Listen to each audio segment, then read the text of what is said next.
Kumpiyansa po mga kapatid, ang Ombudsman, nagugulong pa rin po ang kaso laban kay Congressman Martin Romualdez kaugnay po sa flood control scandal. Sa kabila po ng pagbawi ni Orly Gutesa ng kanyang testimonya.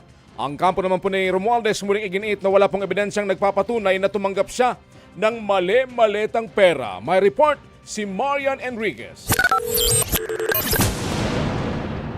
Tila hindi kawalan para sa Office of the Ombudsman ang pagbawi ni Orly Gutesa ng testimonya sa kaso ni dating House Speaker Martin Romualdez sa flood control scandal.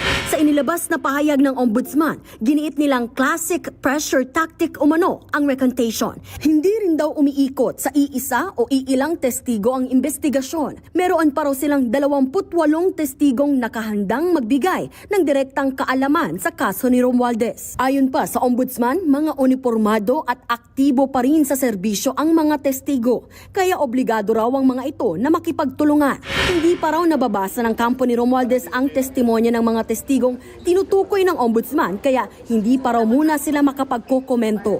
Gayunman, wala raw silang ebidensyang magkukonekta o mag-uugnay kay Romualdez sa umano'y bilyon-bilyong kickback mula sa flood control projects. Magkakasalungat po ang mga kwento. May mga bumabawi. Sa dami ng magkakasalungat na kwento, napakaklaro na walang ebidensya laban kay Congressman Romualdez. Matagal na namin itong sinasabi.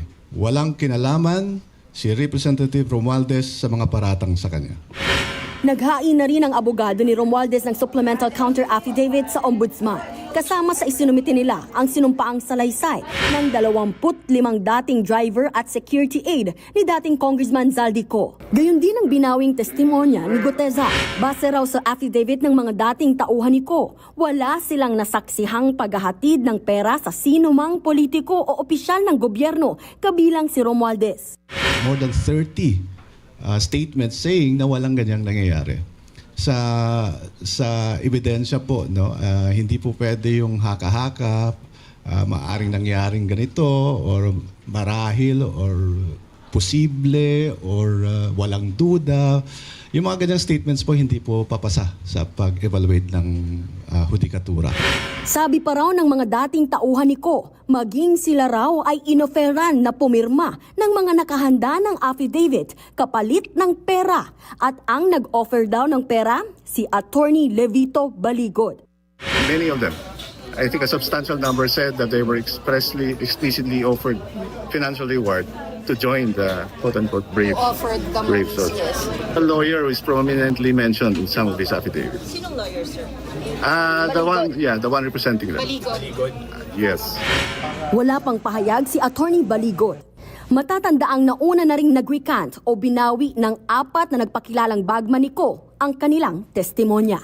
Nagbabalita mula sa Frontline, Marian Enriquez, News 5. Mga kapatid, patuloy po kayong tumutok sa 105.9 at True FM para sa totoong balita, impormasyon, music and entertainment. Mag-subscribe po sa aming YouTube channel at podcast at sundan niyo po kami sa Facebook, Instagram, X at TikTok sa True Network PH. Bisitahin po ang aming website sa truefm.ph at panoorin din po kami sa True TV Channel 19.